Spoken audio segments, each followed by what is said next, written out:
right, welcome into Mostly Hokies, and on SI Virginia Tech podcast. We're brought to you by Ferguson Family Mattress. Did you know the fitted sheet was invented in 1958? And we've been trying to fold it ever since. The Ferguson family, a local Charleston, South Carolina Christian family, has been selling name brand mattresses since 2003, with stores in North Charleston and Somerville, and online at fergusonfamilymattress.net. No matter what kind of mattress you have, that fitted sheet will never be easy to fold. Come see us at Ferguson Family Mattress, a proud sponsor of Mostly Hokies. We got Jacob right now. We'll probably have other guys popping on and off as we go on through here. But Jacob, what do you want to talk about? Well, I mean, first things first, we can do a little talk about the winter workouts and what we've seen just from football in general. Obviously, we started doing this during football season, so we'll have to throw a little football talk in there. Plus, I mean, it's going to be exciting. I think football itself, we have so much potential. I mean, you see these big talking heads of college football around the world, and they're already on the bus of James Franklin can be putting Tech in a situation to be either the second, third, fourth best team in the conference, which I feel like it is not out of the realm of possibilities for sure, because again, the conference is so up in the air. But winter workouts, of course, you see the guys getting in, doing things, and some of the lifting clips that I've seen. I mean, Kamari Copeland tossing around weight like it's absolutely nothing is why he is one of the highest paid defensive tackles in college football next year. And you've seen some of the guys that we brought in from the portal. They are bringing that aggressive, want to get better nature early on in workouts. Also, I think the strength and conditioning is going to be awesome this year. I love that we were able to keep together what we had from last year with Ferguson, but also bring in, a guy that's been doing it with Franklin forever. So I love all that they are showing, all the posts that they are making, the way that they're trying to say this is, reestablished. I know that was a talking point for many of the Penn State fans. They wanted to make fun of us for having that, but I think we're trying to reestablish. We're trying to become a national relevant power again. I don't know how that's a bad thing. I'm happy if that's what we're trying to do, is reestablish the brand of Virginia Tech football. I mean, one of the comments that James Franklin made in his early on was, I remember them being the team that would whip people's hind ends, go in and beat teams. He said, I remember that, and so I'm trying to get them back to that. We want to become that relevant force in the ACC and in the country. So I love that. I love that that's the mentality, to try to be the best team in the conference. And I don't think it's a far stretch to say you could be a top 3 team in the conference. Miami has got a ton of funding, and they look great, and they're going to be really good next year. But I think with all the winter workouts, with all how things have just looked for us as a whole, I think it's exciting. And maybe not just to look past what we're doing now, because we'll talk about that in a minute with basketball and a couple other sports going on right now, but excited for football. That's all I can say. Yeah, on the reestablished thing, I was having fun on Twitter with that one. What got me is so many people saying, "Oh, this just shits on Virginia Tech's football history." It's like, well, no, because it says reestablished, and for something to be reestablished, it has to have been established prior at some point. And when you look at Virginia Tech football history, there's only about 15 years that are relevant. Pre-Beamer, Virginia Tech football was largely nothing for a long time. Independent in what you would call group of 6 conferences in the 60s, 70s, and 80s. Like, sure, there were some good teams, and I know some older people watching this will probably be like, no, they were great. But they weren't nationally relevant until Frank Beamer and Michael Vick, and that's just the truth. Mm-hmm. And that's what the current, our generation fans want, that, because that's all we remember. We don't remember the pre that, and now, like, obviously Virginia Tech has shown that they can do it, so we want that again. So saying reestablished, that it would be offensive if it said established. Then it would be shitting on what all that Frank Beamer did, but it's not. It's saying that's the expectation, and the last 10 years haven't been good enough, which nobody is going to stand there and look you in the face and tell you the last 10 years have been good enough. Sure, there was a couple of good years in like 16 and 18 or whatever, but even still, that was, 16 we were overmatched against Clemson. Yeah, it came down to a fairly close game at the end, but like we had no business. We were never going to beat Clemson in that game. And then 18, 19, like there was the 19 year. Like I made a tweet that's like the most disappointing year ever because we had 8 or 9 wins and lost to a bad Duke team. We lost to another pretty rough team that year, and then my post said we absolutely should have been going to UV. Oh, Boston College, we lost to them with Ryan Willis. Like we had Hendon Hooker on that bench. We all saw what he did at Tennessee. Like. And Ryan Willis was our day one starter. Like what? And he goes out and throws like 5 interceptions against BC or something ridiculous. So yeah, like there's just a lot of disappointment out there and a lot of questions and whatnot over how the last 10 years could have went better. And now we're moving into a new era. And I don't like whenever there is a new coach, something is reestablished. A point I brought up is whenever Miami says that they're back every single year, which finally they actually can say that. Nobody's saying like, oh, you're shitting on Miami's history. Like, well, no, they've just not been good, and they're trying to say that they're good again, and it's like that's all it is. Yeah, I went back and forth with people on Twitter and had a blast with that because people are just ridiculous, but it was fun. But yeah, no, and the social media team deserves a big shout out, and the new coaching staff deserves a big shout out for using social media. James Franklin's posting something out. Lord knows it's not him posting something, but his account with almost 500,000 followers is posting something every day, even if it's just like a retweet or something. If you look at Justin Fuente's Twitter, he probably didn't have a tweet since 2021, and it was like one post a year. And it's even ridiculous. Like in an interview or something, he said like, I'm going to start using Twitter more, kind of alluded to that, and then didn't. So like that was always kind of a joke back at that time. Brent Pry used Twitter a little bit, but not a whole lot. But now to see the entire coaching staff posting their dinners, posting workouts, posting players of the day, like, yeah, that's all nothing. It's fluff. It doesn't get any engagements, but like, it's so easy and it's free. Yep. So some 14-year-old out in, the 75th best player in the state of Florida might get introduced to Virginia Tech like that and pay off 3 years later. It's just getting the brand out there. It's just another way. Every recruit is on Twitter. There's 90% of recruits are on Twitter, and they're seeing that and they're sending their tape and they're doing whatever. So just any way to get that Virginia Tech logo out there to one more person. Why? Like you can't say there's not enough time in the day. It takes 30 seconds to send a tweet when you're riding the Blacksburg Transit to lunch. Like that is something that's gotten under my skin for forever, that the coaching staff has never used social media, especially in football. I don't get so worked up about other sports. Like I don't think Mike Young needs to be using. You're recruiting 12 players every year. You're recruiting 1 or 2 players every year. You're not recruiting 30 every year. Like it's a different ball game, and I'm glad that they seem to get it. So they definitely deserve props, and I hope that keeps up. And yeah, so the next step from that is just the James Franklin effect is here, and it's in full force. The spotlight on the team, the haters. We have haters now. What? Nobody's hated Virginia Tech football except UVA fans since 2010.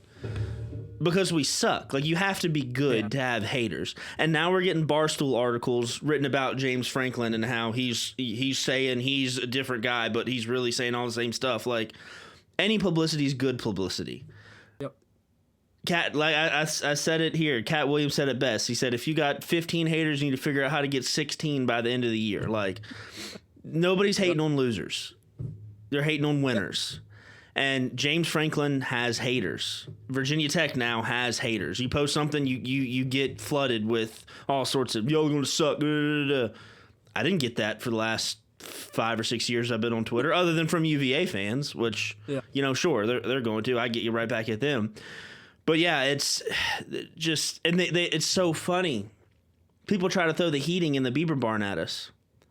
They're like, y'all didn't have heat in your indoor? It's like, well, yeah, that's why we're so excited to have James Franklin. Yeah. They have no idea how far behind Virginia Tech football was. They all fuss and say James Franklin always asked for more. He always asked for more. It was never enough, whatever he had at Penn State. We want that.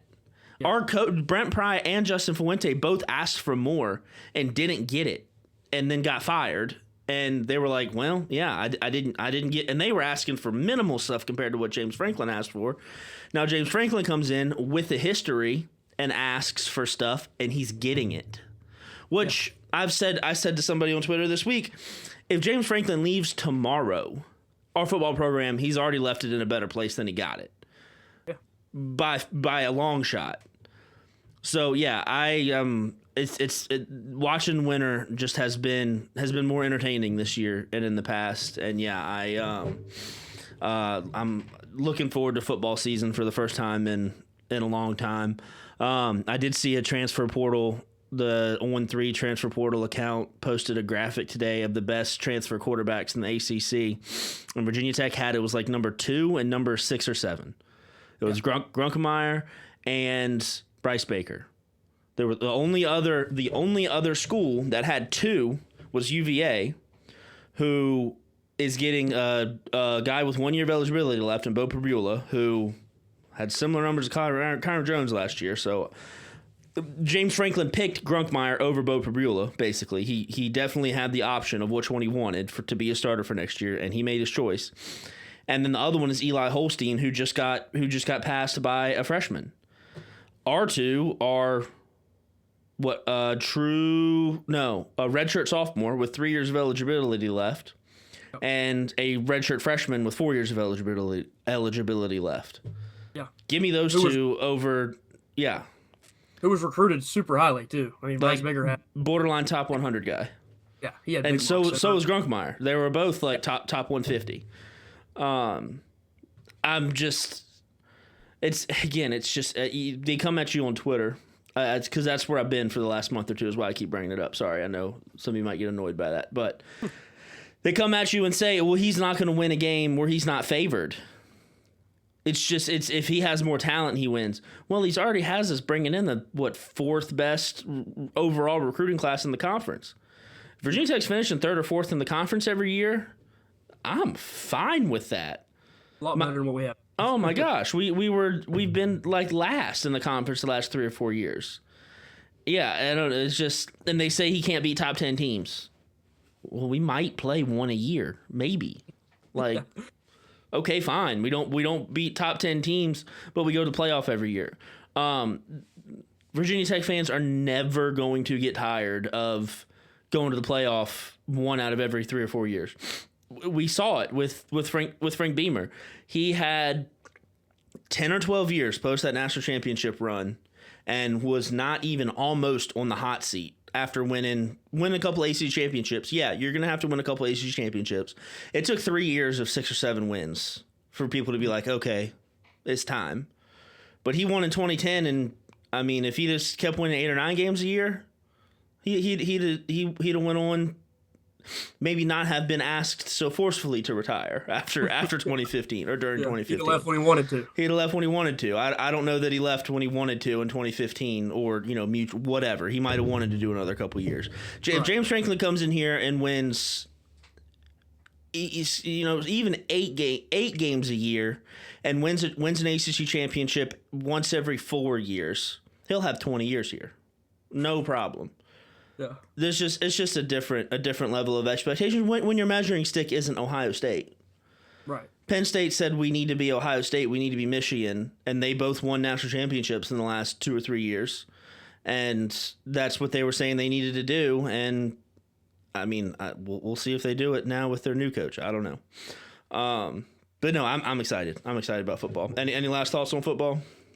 Yeah. Quick last thing there. I think the what it could do for the rest of the sports programs at the college is another big thing that a lot of people don't realize is like, if you look at the SEC specifically, look at how much better their basketball has gotten since NIL become a thing and since the football teams brought in all that money for the basketball teams. Now that conference has teams that are, top of the world. I mean, Florida just won a championship. Alabama is relevant in basketball. They weren't super relevant. A lot of these programs have gotten better. Funny enough, the one that has fallen off a little bit is Kentucky. But what are they doing in football? Not succeeding as much. So is there some relapse of, where they're not getting some of their money from that, but also probably the Calipari effect of him just leaving and leaving them a little bit dry there on the recruiting front. But still, I think that is an obvious thing you'll see is that once that gets better, everything else can start getting a little bit better with it. And so people that are asking for other programs at Virginia Tech to improve, football can fix things. Football can bring more money from donors, can bring more attention to your university, which in turn will bring more eyes onto your team. And if somebody, let's say a dual sport athlete, really good at basketball, but plays some football, he might watch Tech football and enjoy it a lot and then ends up playing basketball at Tech because he watched the football team and loved the football team and grew up watching the team. And those kinds of things people just let fly under the radar. I think the SEC is a perfect example of what it can do to all the rest of your programs. Their basketball teams have clearly gotten better, and they've gotten better at other sports as well, just because the football, the revenue that comes in from it, and the attention that they get because of it.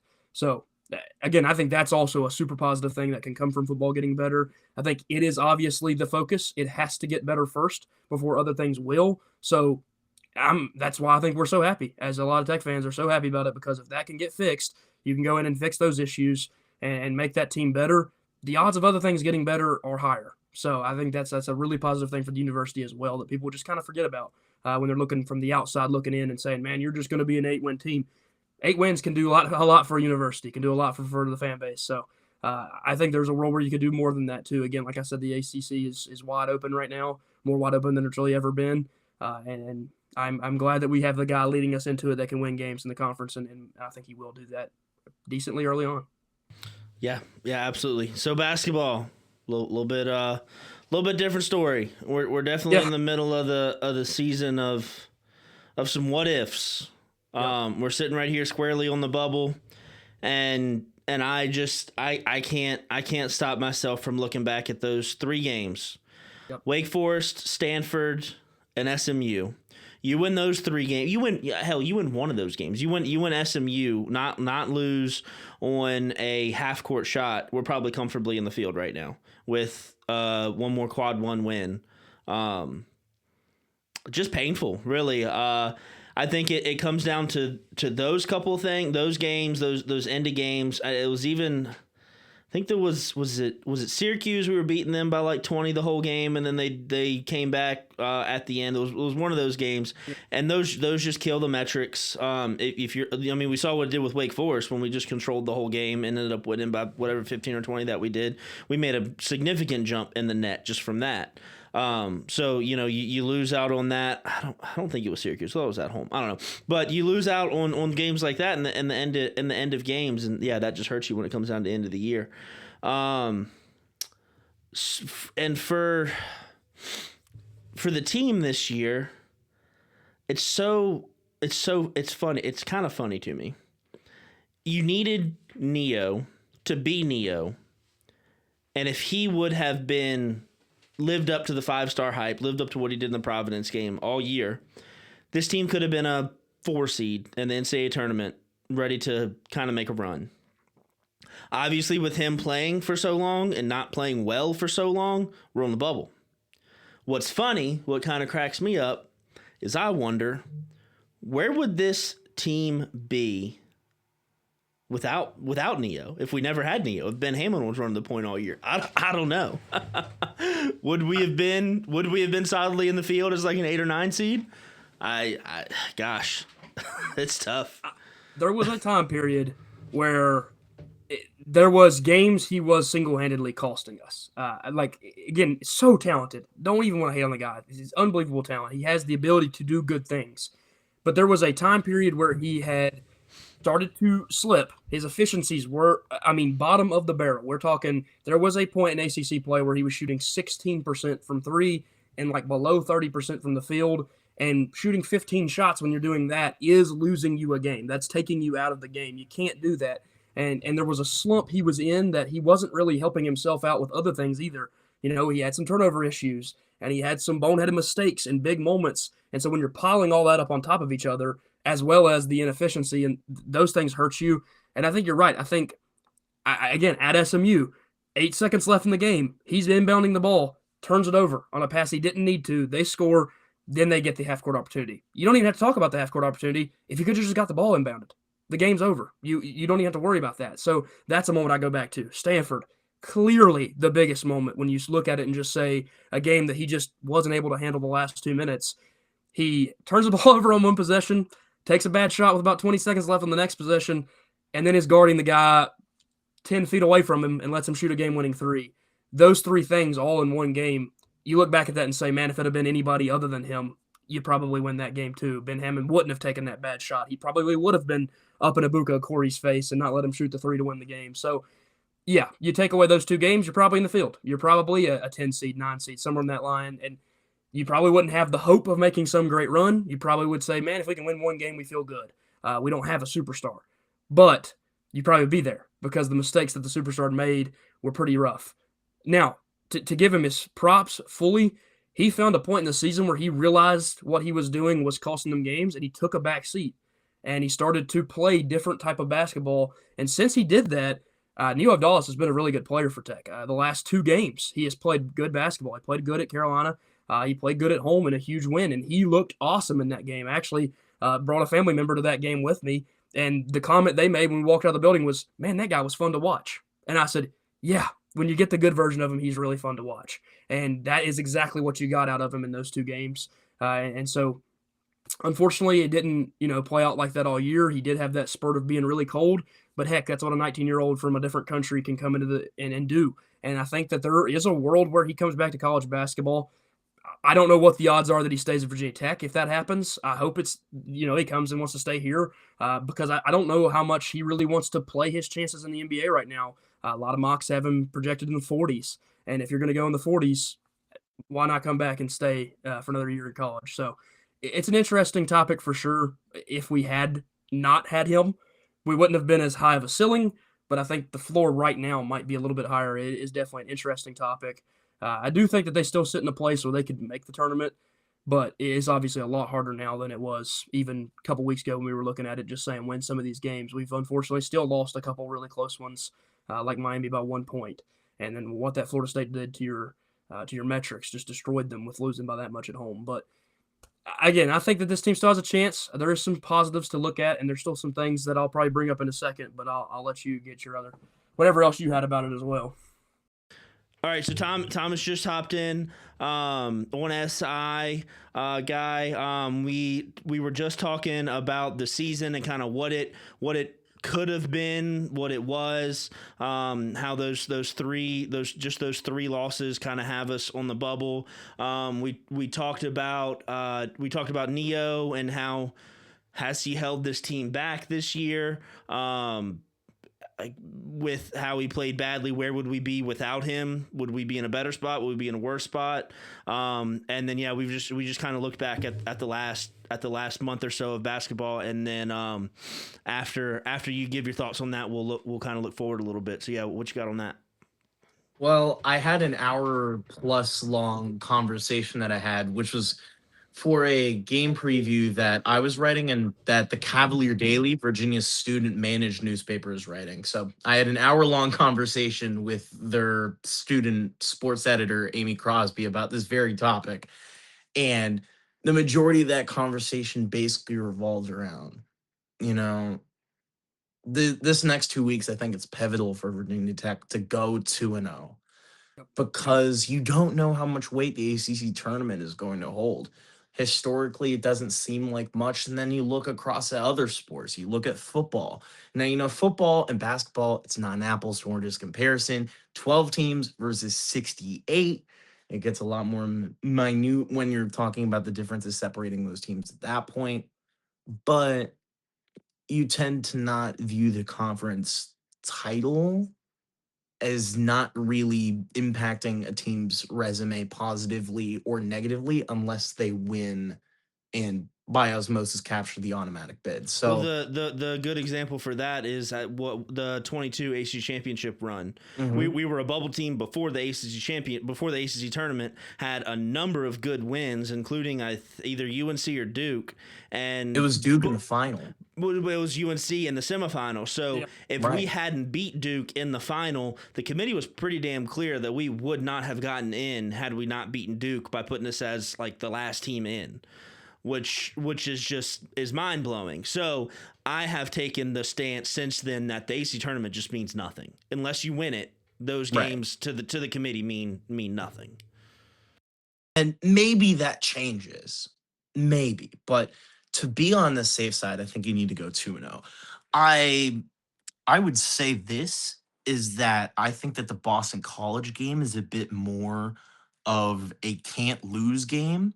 It obviously is a must win game, but I said this to Amy, and I was like, the Boston College game feels like it's an opportunity for teams for Virginia Tech to protect its resume. Meanwhile, UVA offers really one last chance to enhance the resume ahead of that ACC tournament stretch run, where really, if you go 1-1, I think you have to win it or make the semifinals or the finals. And Tech can draw a decent tournament pool for who it plays. It could draw, let's say, Wake in the first round, and then you could maybe draw a team like, I don't know, maybe Clemson if it slips to 7 at that point. In the 3, you could play somebody like Miami, and you could play UVA. Now, those are games that you can't claim because Virginia Tech has acquitted itself well, but it's a bunch of 50-50 games. And as we've seen with the Hokies this season, the execution just hasn't always been there. It has been there in stretches, but it hasn't been sustained enough to leave me feeling confident about this team making a super deep run in the ACC tournament. And I could be wrong. Look at 2022. Virginia Tech can make a deep run in the tournament, but I don't think you want to be relying on that, No. obviously. So you go 2-0. And I think more importantly, you want to beat Boston College by a good margin. Considering the historical precedence of this matchup, you know, Young is 1-6 against Boston College. You're coming into this matchup not only with a tough road matchup at UVA and John Paul Jones Arena, which has historically been a little bit of a house of horrors for Virginia Tech. And you kind of need to conquer that Jekyll Hyde kind of thing that you've got going on with the first half versus second half juxtaposition. Virginia Tech needs to finish out against Boston College, and it needs to finish out against Virginia too. Just holding strong for 38 minutes does not cut it now. At this point in the season, a close loss will boost your resume by maybe one spot, but you don't need one spot. You need probably 4 or 5 at this point. If you take Joe Lenardi's word as gospel, which I I tend to think that the answer lies somewhere in between. I would probably have Tech as like the third or fourth team out if I was forced to make a bracket today. I can understand people's reasonings for having Tech in the first 4. I can also understand the reasonings for having Tech in the next 4 out. Maybe not further than that, but this team, when it is on, it is displayed an immense level of talent to where it can compete with really anybody. You see it when they closed it to 6 with 6 minutes left against Duke. You see it when, apart from the end of the first half, they were quite competitive with Louisville. NC State, they closed it to 3 in the second half. It's This team has proven volatile. And then you get into, okay, you know, switch even half of those one score losses, and there's 4 of them, and there's 6 single digit losses in league play. Let's say that you switch half of those 3, let's say that you switch 3 of those 6 losses. At that point, then you're talking about this team, instead of being 7-9 in league play, you're talking about them being 10-6. If you swap all 4 of the one score outcomes, and I get it, like some of those, one of them's not going to bounce your way. It kind of is a given to happen in basketball that eventually you lose a close game by osmosis of being in so many. So let's say you switch 3. That would leave you at 10-6. And let's say you split this next slate, you'd be 11-7. I think, at least by historical precedence, given how strong the ACC is this year too, I think that would be enough given how good the ACC is this year compared to last year. Last year, 11-7 would not have got it. In this season, I think that it would, especially given the nature of those wins. At that point, you flip all of, let's say that you just flip all the one score losses. At that point, Virginia Tech goes from 2 quad one wins to, I believe, 5 because it gains SMU and Miami. And then I think it gains Wake too. I'm pretty sure that Wake is in the top 75 SMU. again. Could be wrong. Yeah, SMU's for sure. And could have been 6-2. Syracuse is kind of killing us right now. Could have been 6. Right now it's standing at 2. I think what you kind of need to happen right now is not only do you need to beat BC to protect the resume, I think you obviously want to beat UVA, and I'm going to get into that in a minute about why I think that this is such a pivotal matchup. The other thing is, you cannot lose to BC for the simple reason that if you do, it dents the resume past the point of no return. And it's debatable whether Virginia Tech is there already, but that kind of, instead of putting you on the fence, it takes you completely off of it with a loss to Boston College based on the nature of that team. Just when you think Boston College, you do not think ACC powerhouse. After all, their women's basketball team just fired their head coach after going 5-26. Boston College is, both in the metrics and by the eye test, not a good basketball team. Virginia Tech should, in theory, win that game. With that being said, theory doesn't always translate in reality, as you've seen under Young. The Hokies have gone 1-6 against BC, as I alluded to earlier. And then UVA. This matchup feels so much more than just a normal Commonwealth clash. And just the Commonwealth clash intrigue alone always gets you up for a contest like that. But it's also, I think, the added bonus is that, okay, UVA right now is contending for a 4 seed right now in the NCAA tournament. Between 3, 4, 5, depending on how these next couple weeks play out with how far they can advance in the tournament, whether they can be able to walk out the victors. I think Duke's going to win the ACC tournament for what my money's on. But for thinking about it from, I guess, from your perspective, if you think about it from behind enemy lines, you think about it from the UVA perspective, think about how gratifying it would be for UVA fans to see their team take down Virginia Tech and wipe out their March Madness hopes, essentially. That, I think, adds an extra layer of intrigue. And not only that, Toby Lawal and Tyler Johnson didn't play last time. They're back now. On the other end, Jakari White's back now for UVA. So there's a multitude of storylines heading into that game. And then there's obviously the big storyline, which is for Virginia Tech, it's kind of do or die, really, against UVA. You don't win that, I don't think that you go dancing unless you win the ACC tournament. I'm not so sure on that. I think there is still, with how everybody has a still close, which I don't know why they have a still close. I guess it was just such a good bubble weekend for Virginia Tech. Which as you stated, Boston College has not been very kind to Virginia Tech.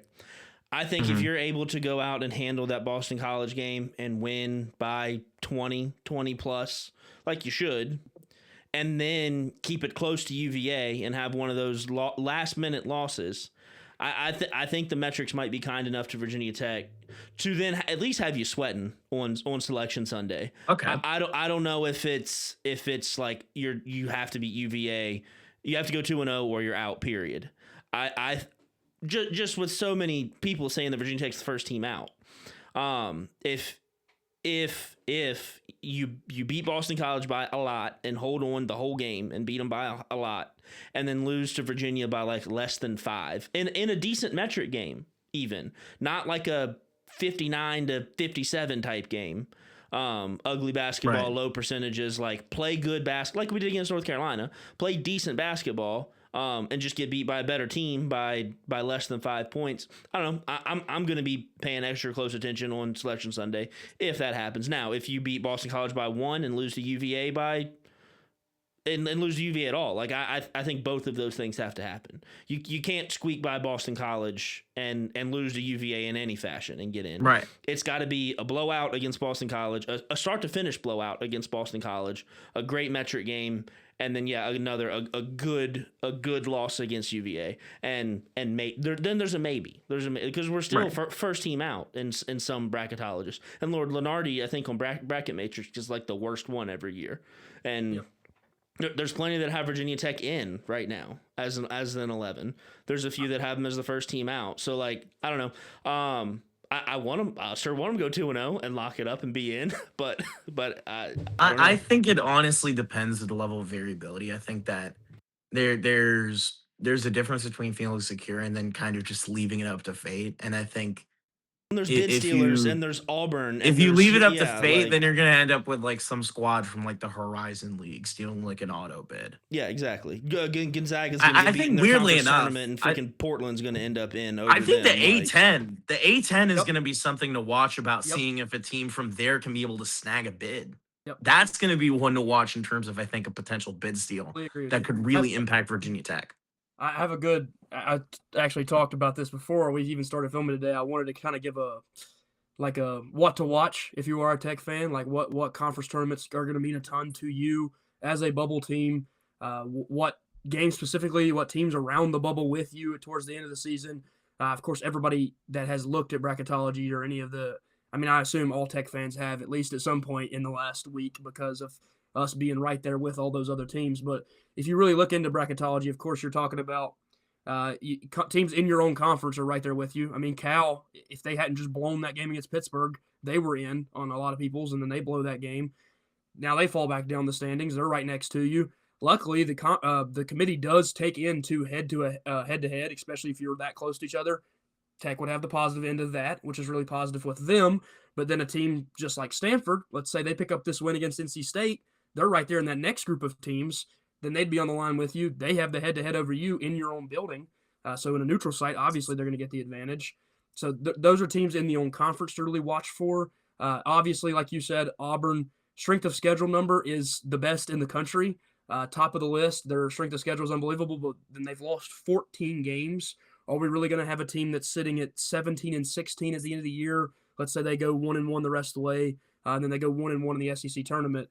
Are we going to put a 17-16 team in the field? That would be a pretty crazy precedent to set, in my opinion, to only have a team one game over 500 in the field, no matter who they've played, because they have lost bad games. That's the other big thing is one of the biggest arguments for Auburn, just one of the teams that's there with us, was, well, we haven't lost a quad 3 game. A lot of these teams have. They just lost one. They just lost to Ole Miss at home, who had 11 wins. That, to me, just immediately set the standard of, if we're going to put this team in there, why? Why are we going to put that team in over them? So I think that's a team to watch out for. If they pull off that win at Alabama, then that's going to hurt us. Obviously, that game still left on the schedule is going to be a crazy one. USC, everybody, I assume if you are a big college basketball fan, you just saw the news with them. Their current best player is no longer with the program. I would mark them as a team you probably don't have to worry about, but who knows? Maybe some other guys will get fired up and take his place. But when they're going to have their 19-point per game score not there, I would say you can just mark them off as not going to be a threat. And then you're looking at two teams in the Big Ten, and Ohio State and Indiana. They are sitting right there with you. And every single metric you look at, all the bracketologists either have one of them in, both of them in, Tech over them. Either way, they're right there with us. They play each other. And so that's going to be a huge game. You got to think that might be an eliminator for one of the two. If one picks up the huge win, it could knock the other out, and vice versa. Ohio State, of course, getting that win against Purdue was massive for their metrics. I think that's going to be a root for Ohio State game. Right. Yep. Because after beating Purdue, they got Penn State. They're going to win that. I don't know if losing to Indiana is going to knock them out after that Purdue win. Yep, I agree with you. I think that is a, like you said, root for them game. Obviously, the WCC is the first tournament to really take a look at because it's going to happen before some of the more power conference ones. They have Gonzaga, St. Mary's, two teams clearly in the tournament, not even debatable. And then Santa Clara, who's hanging around right on the bubble with Virginia Tech. We need them to lose a semifinal game against St. Mary's or Gonzaga. We need them to drop, I think. Or get eliminated before. That'd be preferably. Exactly. if you could get them knocked off early on, like let's say a team like a Seattle or a Portland that has already pulled off a huge win in that conference, if they can upset them, get them out of the way. We don't have to worry about them. We're not even looking at them because they have basically said Santa Clara needs to win a semifinal game and more than likely win the championship in that conference. So you feel good because if you've watched St. Mary's and you've watched Gonzaga, those two teams play some really good basketball. Now, that conference can be a toss-up, but I think St. Mary's is who they would run into in the semifinal. I think they could handle business. And then, of course, you're looking at Mountain West Conference. We have had years where the Mountain West gets 5 or 6 teams in the tournament. This has been a really weak year for the Mountain West. Utah State is basically an automatic bid. They're in. They're locked in right now. They could lose in their first game in the conference tournament. They're getting in. They're a 7 seed on a lot of bracketology. So we really need to root for Utah State because there is no other Mountain West team currently in the field that is not on that bubble, and that is going to be New Mexico and San Diego State, both sitting right there next to each other. New Mexico just beat San Diego State to put themselves currently in the field on some projections or right there with them. So I think it's like may pull for a former Hokie to go out there and win that conference for us. Maybe we can call in a bid and say, hey, can you get that done for us? Even though the time here ended, we would like you to get us in. So maybe we're really pulling for Utah State. That's one conference I say all Tech fans got to pay attention to because there is a huge bid stiller potential there. The A10, like you said, absolutely one of the other ones that is going to be high on the watch list because St. Louis is the only team firmly in right now, and heck, they could even fall down to the bubble because they still have games left and they've not looked as good the last couple weeks with 2 bad losses. So that's a concerning tournament to watch out for. VCU obviously has that head-to-head over us. Let's hope they don't go on some big run and put themselves right next to us. And then St. Joseph's is good enough to win that. Dayton has looked good at times. We know how good that George Mason team looked really early in the season. So absolutely a scary one to pay attention to. If you are a Tech fan, St. Louis is the only auto bid right now in there. One could be a bid stiller. And then I think one that a lot of people aren't even thinking about, what if the Big East doesn't have UConn or St. John's win it? Villanova, of course, seems to be firmly in, but they could lose a bad game here at the end of the year, drop themselves a little bit lower. But the more concerning one to me is Seton Hall. Seton Hall is not going to make the tournament as we speak. They just lost by 4 to UConn and lost by 5 to St. John's. So they were in both of those games and very easily could have pulled off the win. There was a point in the year where Seton Hall looked like a pretty good tournament team, and then they just started losing games. That really worries me. Creighton could always pull something off in that tournament, but that's a field to watch out for because there's only 3 teams in there that are in the tournament. If Seton Hall, if DePaul, who has won a bunch of games, which is a really good coaching job there, they're talking about him maybe being up for Coach of the Year in the conference because of how well he's turned them around. And then Creighton, those teams kind of concern me because what if they go on a run and upset a UConn or a St. John's? Then we're talking about a problem because the Big East is going to get a 4th team in, which would really hurt us. And then last but not least, you just got to pay attention to that bubble. Look at every team that's on there and root against them. And in most situations, that's obviously going to be beneficial for Virginia Tech. I think that we've got to win out or we've got to go 1-1, like you said, with a blowout over Boston College and then a really close loss, let's say like a 3-point loss to Virginia. And then just a lot of people are saying let's have a decent run in the ACC. Who knows how much it's going to mean to the bracketology. That's a qualifier to my scenario too that I left out. They got to win 1 in the ACC tournament. You can't go get beat by Wake Forest in the ACC tournament. They're gonna be done with you if you do that.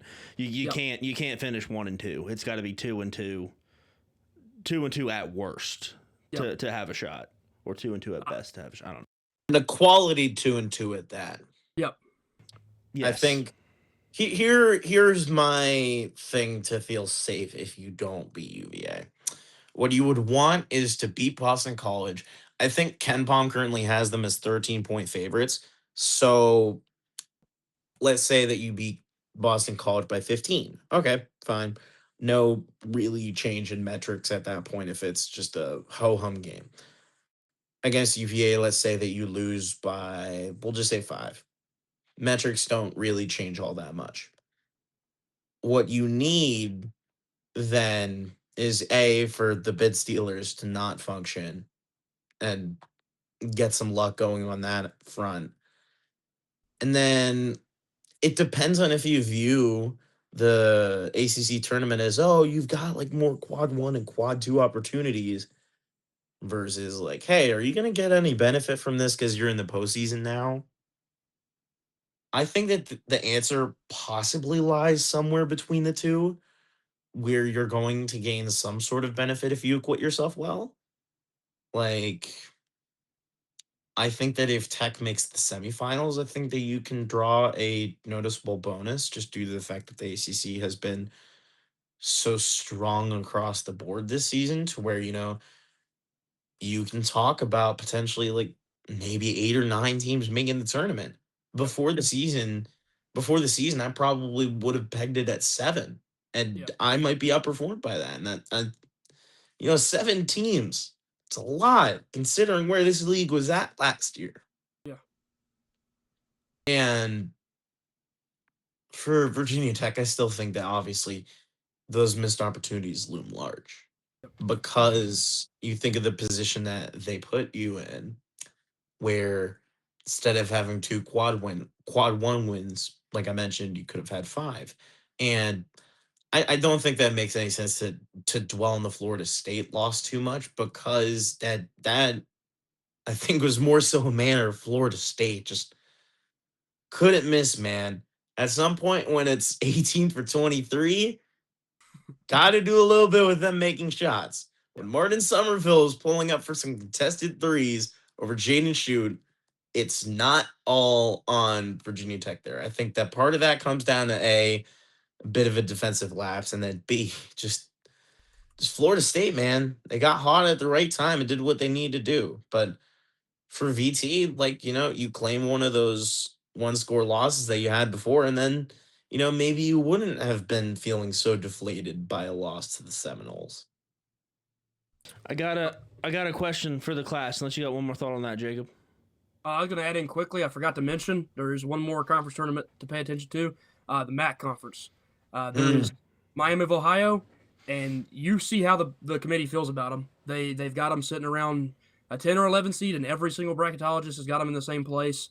So if they lose a game from now to the end of the year, they have 2 more games against opponents who are very tough, Toledo and Ohio. Toledo, always very competitive in the MAC. Ohio, Miami of Ohio can't beat them in college basketball. So those 2 teams, watch out for that. If they drop a game in the regular season, there's a whole conversation about them just not getting in at all, which is to me a little bit crazy because I know they haven't played a tough schedule, but they've avoided so many landmines and not lost to teams that they shouldn't lose to. But if they were to go into conference tournament 31-0, they have to win it, or there's going to be a bid stiller coming from the MAC conference. So if you weren't already a fan of Miami of Ohio and pulling for them to go 33-0 and win their conference tournament, be a fan of Miami of Ohio so that we don't have to worry about the MAC conference stealing a bid as well, because that certainly could happen. Sure. Mhm. Yeah, I'm kind of more on the Mark Titus train with that. They like don't have any quad 2 wins, like They have much one. less. Yeah. They have one. I don't know. They there's nobody in this country that's going to stand there and look you in the eye and say they're going to beat Auburn right now. Yeah. Like and what his point was that, yeah, sure, we've had teams with similar resumes make the tournament as an at-large, but they were winning those quad 3, quad 4 games by 20 points. Miami of Ohio's squeaking by everybody. Like they've got 10 like 2-point wins. They're not just hammering all of these bad teams. Sure, they're winning. Like it's better than Virginia Tech has done in a lot of close games. They're able to win them, but they're not killing people. So yeah, I don't know. I don't feel strongly either way. I will feel strongly if it keeps Tech out. So yeah, just I don't think it'd be a problem. Have just win your conference tournament and be done with it. The conversation's over. So kind of related to that, is there in y'all's minds ever a scenario where you would rather have your team be the number 1 seed in the NIT or the last team over being the last team in the NCAA tournament? I will explain after y'all go. I will say this year for Virginia Tech, no. It is absolutely better for Virginia Tech to be in the NCAA tournament this year than the NIT at all. I do think there are scenarios where I would prefer them to be in the NIT than be the last team in, but I will give my justification after y'all's thoughts. Jacob, what do you think? Well, Well, obviously, the goal at the beginning of the year is to make the tournament. So I think that is a good baseline to have set or whatever. But you're 100% right about this specific team. There is way too much talent. There's way too many good players for you to be saying we're happy with a first place seed in the NIT. You should have been comfortably in the tournament, and now you're on the bubble because you didn't win games you should have. But you're clearly talented enough to be in the tournament. So I think that that's obviously this year alone, eh, undebatably, you should be in there. But I can see what you're saying. Again, if you're not like Tech wasn't a basketball school. They have not been a basketball school for plenty of years.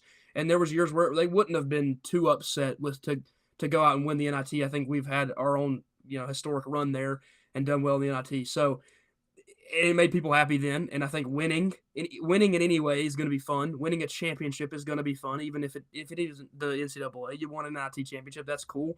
That would be a fun run. So I think that there's definitely a way that it could be a good thing. I think always the goal is to make the tournament. Every coach is going to tell you that. And I think that's the thought as a fan is you want to watch your team make the tournament and compete. And who knows, because runs happen all the time in March.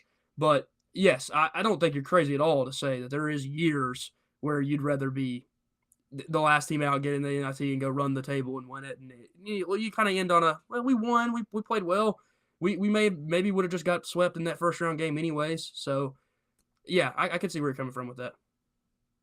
I think from a student journalist perspective, I can't remember where I heard this from because I haven't covered a tournament game yet when it comes to basketball. But I think NIT is courtside. So I guess from the student journalist perspective, it'd be like, oh, okay, I don't have to travel. I can Yep. just basically stay at home and kind of just, walk 20 minutes from my house and get to go cover a tournament game. So I mean, there'd be a benefit for that, but I think seeing this team qualify for the NIT tournament, while maybe you could argue, oh, the preseason expectations have Virginia Tech as number 12 in the media poll, then you're like, this team showcased, I think, too many flashes for you to feel satisfied Yep. with the team being in the NIT. With the team basically being 4 steps away from having an 11-5 in conference record at this point in the game. And you can argue maybe there was a path for them to win pretty much all of their league play games. It is not that far of a leap to say that if Virginia Tech had just pulled an even with Duke and made one more shot, they could have had Duke really sweating there. You were pulling back and then you let them off the hook. Even against Louisville, you lose by 14, had them on the hook. Florida State, you were tied with them, I think, at halftime. So the degree of competition that they've shown, the degree of the level to which they've competed against these top level teams has really made you sort of think this team is an NCAA tournament team at its best, which is why I think that it would feel a little bit dissatisfactory from the perspective of a Virginia Tech fan. Like when I talk to my friends who, they support Virginia Tech because obviously they're students, they're like, it'd be fun to go to an NIT game for them as fans, but it's not the same as being an NCAA tournament team, even if it's the last team in, There's a difference between being in March Madness with a capital M and then the NIT, which is kind of March Madness with a lowercase m, you So know? so I'm with you for all those reasons on this year's team. The expectations, the one score games, the talent on the team. I mean, you look at NC State 2 years ago. You look at all those Syracuse teams. As an 11 seed, you can absolutely make a run, and this team can absolutely make a run. If Neo happens to turn into Neo in March, this team can absolutely be a Sweet 16 Elite 8 team. I'm not going to say they can be a Final Four team because I don't think like we've said it before. I think the one seeds are just ridiculous this year. I don't think we have anything for Duke, Arizona, Michigan, whatever. But for a 6, for a 3, yeah. We if Neo is scoring 30 points a game and and shooting 60-40, yeah, I think we got a shot. So this year, let's get our 11 seed. Let's see what we can do. Even maybe play the first four. Like, I don't know, let's play first four. That'd be fun. Maybe give you a good shot to win an NCAA tournament game. But the scenario of you just need to play more games. It's a young team. You didn't have a bunch of heartbreaking losses all year. Just you lost the games you were supposed to lose. You won the games you were supposed to win. Has you on the bubble. Has you as the last team in. You kind of we're not beating a 6 seed. There's no shot. Like we didn't beat a 6 seed all year. In that case, that's where I'm like, yeah, maybe play a few more games at home. Maybe play some teams that you're gonna beat. Win 2 or 3 games in the NIT and play on in late March and build for next year. Now I know we're not in an era of college basketball that is build for next year, but that's my thought process. When it is, you're more worried about next year than you are this year. If you've got a team full of freshmen and sophomores where even if you do happen to beat a 6, you're not beating the 3 you're playing 2 days later. Yeah, go and play the NIT. Try to make a run and set up, build some hype for next year. That's the only scenario in my mind where maybe the NIT is better than the NCAA tournament being the last team versus first team, whatever. Another fun scenario. And this team, I think this is absolutely yes. I am now, doesn't matter now because there's no shot we're going to get there. But would you rather be an 11 seed than an 8 or 9 seed? I think the answer is a resounding yes in any year. Yes. Oh my And gosh. the resounding because like even last year, it felt like the 1 seeds kind of rendered Well, it they more were all than it 4. usually That was the Final Four was all 1 seeds, wasn't it? Yeah, I think Yeah. so. Sure. It's just like I can't remember where. I think that this might have been on a secret base video back when they were called SB Nation. Like back when their channel was called SB Nation, but it was like them pointing out that like brackets are uniquely harder for an 8 and easier for like a 6 or a 7 seed when it's in an 18 bracket. And that kind of just trickles down further because it's like, some of these teams have harder or easier paths. Like, let's say that Tech ends up being an 11 seed if it makes it to the tournament. Okay, you play your first 4 game. Let's say you win that. You play the 6, then you play the 3, the 2, and then presumably the 1 if you get to that point. Right. Well, look at the 6. Worse, Like there are worse places to be, I think. Yeah. I I mean, mean, you're talking granted, you have to play the top 3 seeds. Mhm. And I think that the 1 seed, as always has the easiest route because it'll play the 16, the 8, and then presumably the 4. Yep. So you're always going to be in a challenged position as the 11. But I mean, I think the biggest benefit of being the 11 is that it gives you a better chance to escape the first round. Yep. Not only that, it gives you a better chance to move through the second round because then you're playing a 3 and not a 1. And as we've seen, a 3 is probably around the level of like maybe a UVA or a little bit better. And as we saw, Virginia Tech beat a UVA squad, without without Jakari White. But you can get into semantics about that all day because then you can be like, oh, Virginia Tech was down Toby Lawal and Tyler Johnson.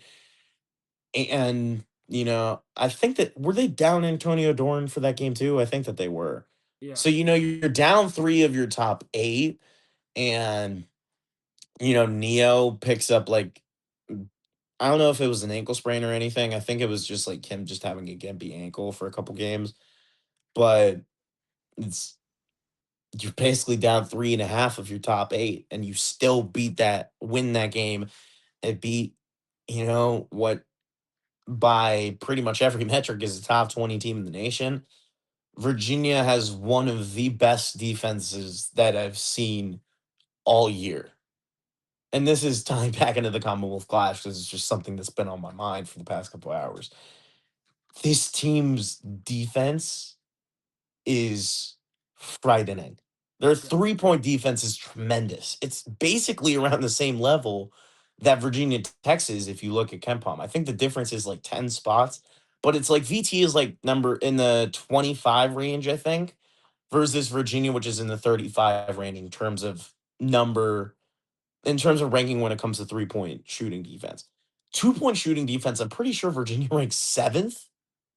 Block percentage, they rank 2nd in the nation.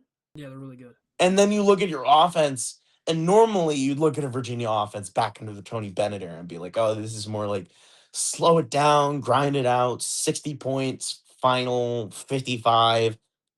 This team can run. And when it's a UVA team that can not only play suffocating defense, but also be that potent on the run, be able to get out in transition. You've got mobile bigs, which I think is the biggest thing. This Ritter can move. I think, you look, I think that DeRitter Lawal matchup is going to be a sight to behold. And part 2 of the Commonwealth Clash on Saturday. I've absolutely loved how Toby has played since his senior night. I think the senior night really got him a little hyped up, got him going, but he's played some really good basketball the last couple of games. You could kind of see him more than anybody coming back from the injury. It really, I mean, obviously he's a freak athlete. He plays with his athleticism more than most things. It hurt him a little bit. He was a little bit more scared to go to the basket and make plays. Wasn't as effective on the glass. I think the defense has stepped back a little bit from him because he isn't able to chase blocks like he was when he was, fully healthy. So those things have taken a little step back, and I think now that we're getting like what seems like a pretty healthy version of him, he's looked so good the last few games. Like looks like a guy that can change that game a ton. And of course, they've got their guy. I mean, Ja'Cory White is a freak sometimes. I mean, he's their shooter, but then he has like plays where he runs out and yams on somebody, and so you see the potential for him to be a crazy athlete as well, or a guy that can start the fast break for them and make plays there. But so I think that's for both teams. They're getting back a player that's obviously super helpful. The thing is, Tech's getting back another one. If Tyler Johnson could be anything effective off the bench, that's a piece that, again, Isaiah Pasha, a nice developmental piece. Tyler Johnson's clearly a better basketball player right now than Isaiah Pasha is. And so if you can bring in Tyler Johnson to play some meaningful minutes in a game like that over having to play Pasha, that's a huge difference. And Tech, that's the thing that Tech's getting back is they're getting back 2 pieces that compared to that last game when they played and we beat them. Now, again, in our building, that's going to help you. 1 in triple overtime. Some things went our way. Some things didn't go their way, whatever. All that stuff. You take that and you get to this next one. But I think that's what's going to be fun, too, in this matchup is to see if those guys that come back, I think Lawal and Ja'Cory could honestly just kind of neutralize each other. What can a guy like Tyler Johnson, how much could he change that game if he really is ready to go? I think more so the North Carolina game was his warm-up. That was the let's get him going. Let's get him some minutes. He didn't play a ton, but it was like let's see how he does in live action. I think when he was out there, he looked like he belonged on the court. He didn't look like he was just hurt and couldn't play. But obviously, he wasn't as effective, clearly. But maybe the Boston College game is another little, rev up. Maybe he plays a little bit more. And then Virginia, he can really come out and make a difference. I don't know. We'll see when we get there. But I think that there is some things that it seems like there's a chance. And I think Virginia has won a lot of games lately. But if you go look at some of the games that they've won, they've beat teams that are not as great by close measurements. There's been games where they should have beat a team by a lot more in their building, and of course Duke, they just didn't show up. That's Duke. You can lose like that. Of course, they have a good enough team that they can smother anybody. But them not showing up, it does leave you some room to have some faith, to have a little belief that, man, you can maybe pull this off in their building, which I think we've only won there twice in the last 10 years. So, Yeah. like you said, House of Horrors, but it does feel like there's a world where Tech could go in there and with all of our guys back, even though they've got theirs back, maybe pull off a huge win. So, it would be really fun to watch this team show up and win that one because, like you said, it could really calm our nerves when it comes to if there isn't a ton of bid stealers, if there isn't a ton of teams taking other places of the tournament that they shouldn't be, the Tech can maybe get in there and be one of those first 4 teams playing in Dayton. And at that point, I think even a decent tournament run could even add to your resume if you can go 2-0 in these last 2. And then that maybe would even help you more. Again, we have no idea how the committee feels about the tournaments. Sometimes they care, sometimes they don't. Just to add one more thing, I think, and this is going back to North Carolina, because I was actually at the Dean Dome Saturday before getting to talking about Toby Lawal, because spoiler, that's what I'm going to talk about. I will say the Dean Dome, one of the best atmospheres I've witnessed in my time as a student journalist. The weird thing is that when Toby Lawal threw down that windmill dunk, you felt like a murmur through the crowd where they were kind of cheering just because of the nature of that play when Lawal throws down the slam. And it's kind of like a thing of like where the Tar Heel guys are like, I'm a UNC fan, But wow, what a dunk. And those dunks, I feel like not only are they cool dunks, it's objectively a highlight worthy play every single time you see Toby Lawal go up for the slam dunk, but also just the spunk that it kind of injects into that team. I think that that's the reason why they were that close, is because you got Toby just coming down the floor, streaking down and just throwing it down. You know, that gives you a natural boost. I think if you have him doing that at UVA, if you get him going early, that kind of, I think, sparks the rest of the team up to a bit of a Yep. degree. Because Wall wasn't really that much of a factor in the second half. I think he only scored 3 points over the final 20 minutes. Yeah. And I think you want him to A, give them that little kickoff, but then also be able to have him be like coming down and yamming it on somebody with like 10 minutes to go, just because you want that sort of fire in your belly and you want to keep that fire through the full 40 minutes. Yep. And I'll tie this back into the incredible experience in the Bean Dome. If I had to do my unofficial rankings of where I would rank each arena that I've been to, I would probably rank UNC number one. I have not been to Cameron yet. I probably will go next year if they end up having VT play at Duke. I probably will be Cameron next year. In terms of the ones that I have been to, I would probably put UNC number one in terms of crowd atmosphere. Press row seating's a bit of a different story, but that'll be a topic for another day.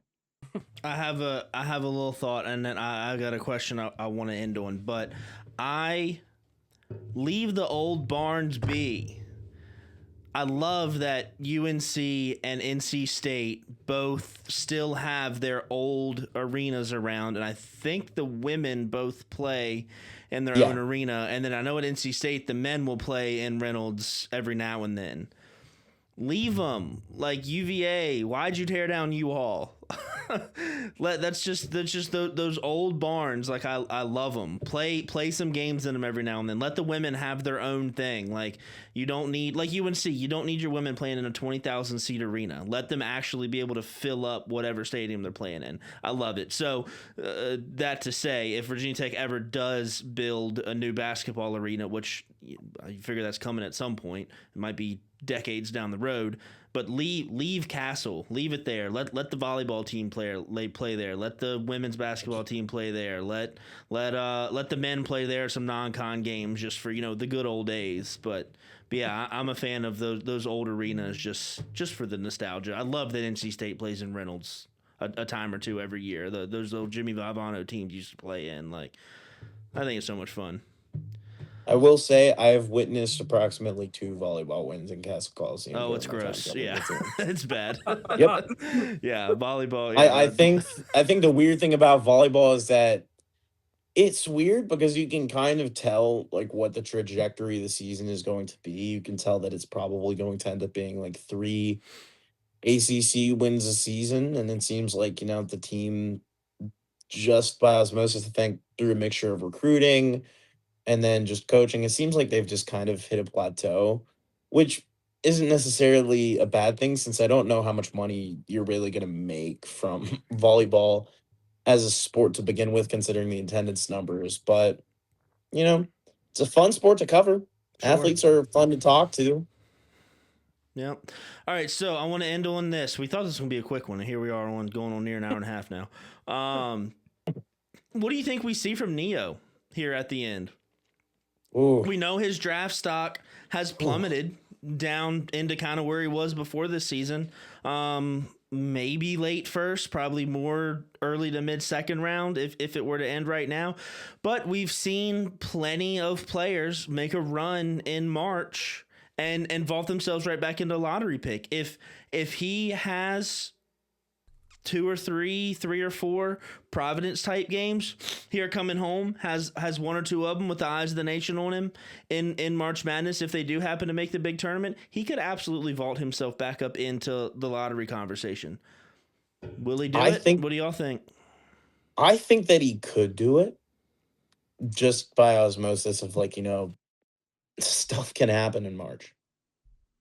That's the simple answer. And it's one team can get hot at the right time, you know? It's like the same thing that I said about Virginia Tech potentially having a path to the ACC semifinals or even the ACC tournament final. You know, there's a case to be made. And I think when Neo is operating on full cylinders, he's able to really stretch that defense. And even when he's not scoring, there are certain games where he's able to impact it with his passing. Even though where Miami he was a non-factor as a scorer, only took 3 shots.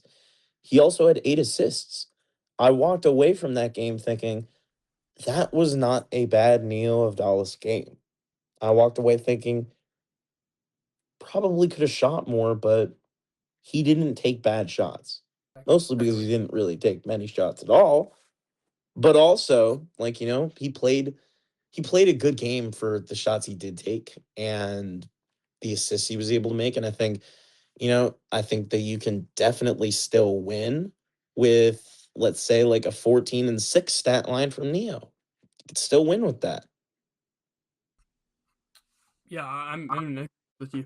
I think that honestly, like I said, with when he there was a game, I can't exactly remember which game specifically, but he had obviously gotten, the statistics were ugly. They were all over Twitter. I mean, you could read whatever you wanted about him, but sub 15% from three, sub 30% from the field. It was ugly. It was a bad showing of a stretch of games. That may have been my tweet.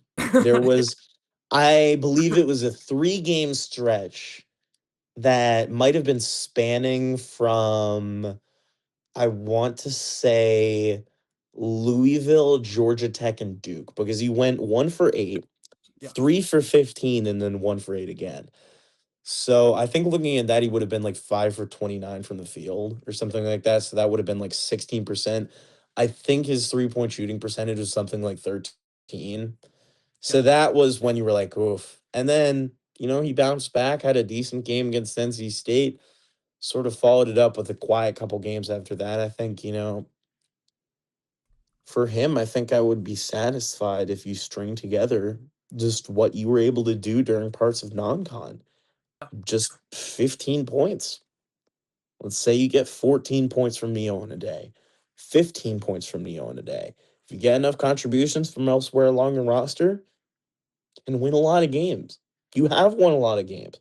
Even being like, oh, you know, you're not going to make the NCAA tournament if, you know, things go to chalk, which I think if they go to chalk, Tech does not make the NCAA tournament, in my opinion.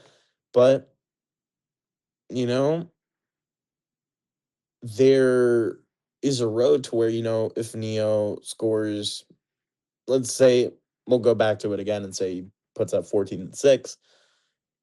Not inconceivable to think that Tech could win a game against the top team. Nearly did against UNC where he scored 19-7. And I think that there is a massive difference between 19-7 versus 14-6, Yeah. depending on like how you view game film. And then just obviously the box numbers are different, but Well, I mean, I think if you get a concentrated and more importantly a consistent Neo of Dallas, then that bodes well. A, for his draft stock, because I think at this point you want consistency rather than just, oh, like the raw numbers being like, oh yeah, he can put up 30. Well, he put up 30 against Western Carolina, and yeah, it was Western Carolina. Not exactly your basketball powerhouse that we're talking about here. yeah. But I think the consistency could go a long way towards improving his draft stock. If you, let's say that Tech plays, we'll say 7 more games this season. We'll say 2 to end out the season, 2 in the ACC tournament, and then I'll say 3 in the NIT. He shows out well over those last 7 games. I think if he averages like I'd say like 15 points over those last 7 games, I can get behind the idea of him being like a 20 to 25 pick. I don't think that he's going to be a lottery pick unless he goes in that aforementioned hot streak like you two were mentioning. But I think that the potential is there for him to just improve his consistency and then just go up as a result. He doesn't need to be scoring 30 points every game for Virginia Tech to win. And he mentioned to us after the Wake Forest win that, he said, like, when I'm not scoring, to paraphrase, when I'm not scoring, I can impact the game with my passing. And he can impact that in other ways, like his height naturally commands more attention to him. And even when he's not shooting, just having a 6'9" point guard that can space the floor, that can go down and dunk the ball, that can go down and be able to rise up for a three, like, even if he's not shooting well, he is still opponent threat just because of how much attention he can command if he does get hot. I think morphing him into at least like having him be more consistent and being able to get to the, like, let's say, he gets 15 points a game like over this last stretch. I think that that's going to work wonders for him. And I think the defining factor for this Saturday is, which version of Neo Dallas are you going to get? You can get three versions, I think. Number one is the inconsistent version that you saw versus Louisville, versus Georgia Tech, versus Duke. Version two is the semi-consistent Neo Dallas, the one that you saw. I'm not gonna say against Miami because you do need a consistent scoring effort from Neo, I think, to claim a lot of these games. Let's say Truth be told, mm, game. I not mean, Clemson. he was 3 for 5 Um, in that one. That's why I said we'll that go one. NC State. We'll go NC Yeah, State. If you get an yeah. effort from him like NC State, or you can get the Western Carolina Providence version of Neo. I think that if you get number two or number three, you feel solid about Virginia Tech winning. You could have a 33-point game from Neo and still lose. Just see the Stanford, I mean, not the Stanford, the Providence game where they won by 6 and it went to overtime. You can have a 2-point game from Neo and still win. I think that it depends on Neo for sure, but also upon the rest of the team. But I think the Neo is the main factor just because of the attention that he commands, not only from like the media, but also in game, of course. Like seeing, okay, how does he react to playing in JPJ for the first time? He has no innate connection to this rivalry as, I guess, beyond just being a normal Virginia Tech player. It's not like Ben Hammond. Ben Hammond grew up in Manassas, like about 20 minutes from where I live. Ben Hammond's an in-state kid.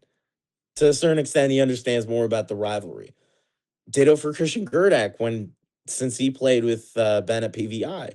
Like I would say that they're probably a level more ingrained with the rivalry than of Dallas is, but that, you know, I think seeing how Dallas reacts in the opening minutes is going to be one of the crucial things. And then also seeing, how he fares throughout the game. If he doesn't step up, who will be that guy to try and deliver the knockout blow to UVA? And then vice versa. Who's going to step up for the Who's?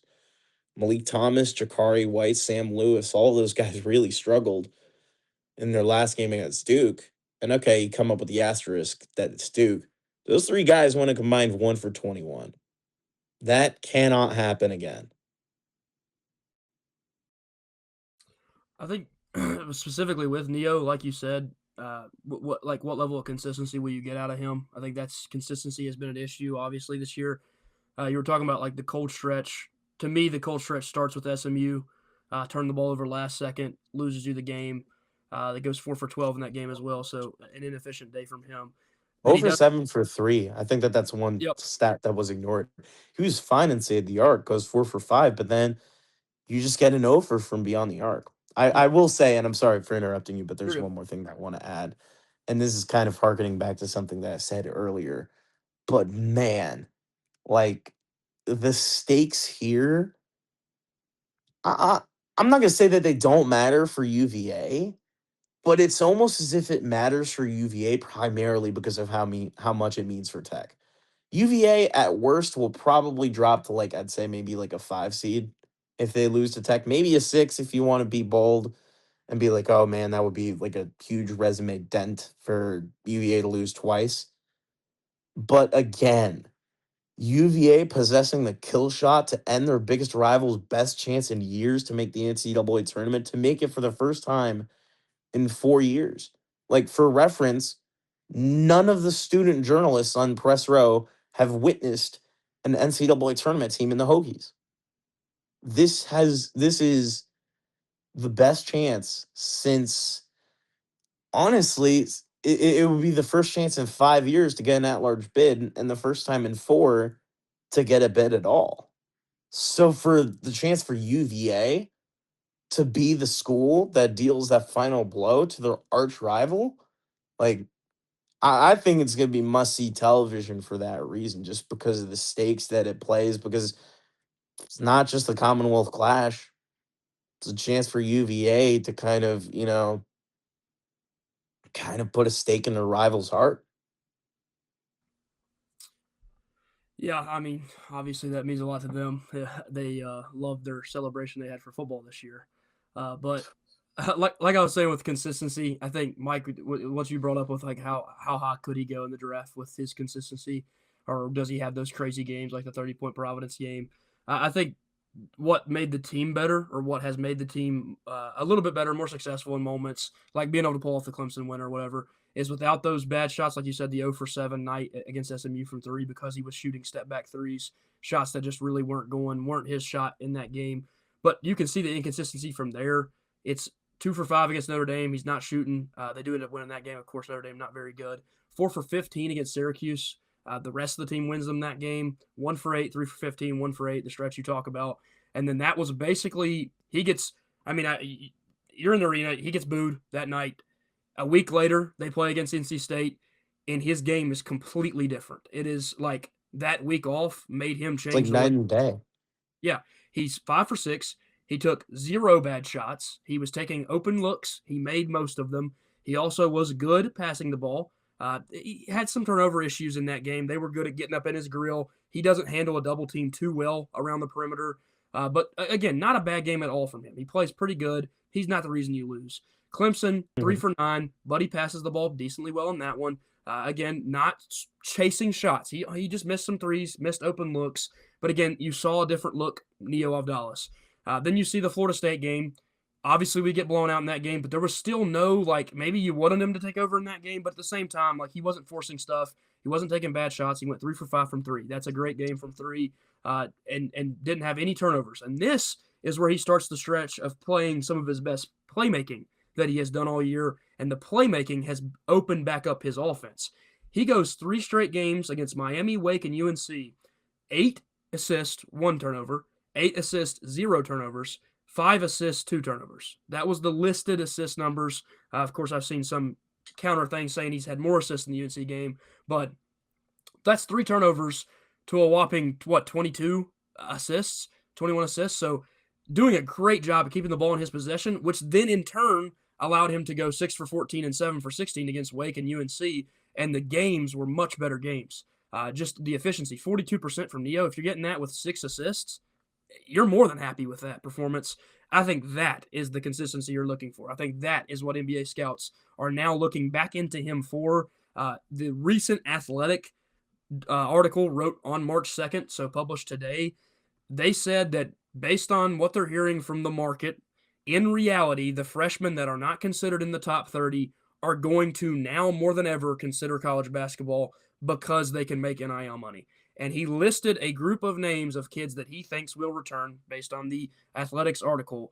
Those names were David Mirkovich at Illinois, Alan Graves at Santa Clara, Elijah Arenas at USC, Abuki Akori at Stanford, and Virginia Tech's Neo Avdalas. Guys that he thinks are going to return to college due to the fact that they have not made themselves first-round draft picks in the NBA.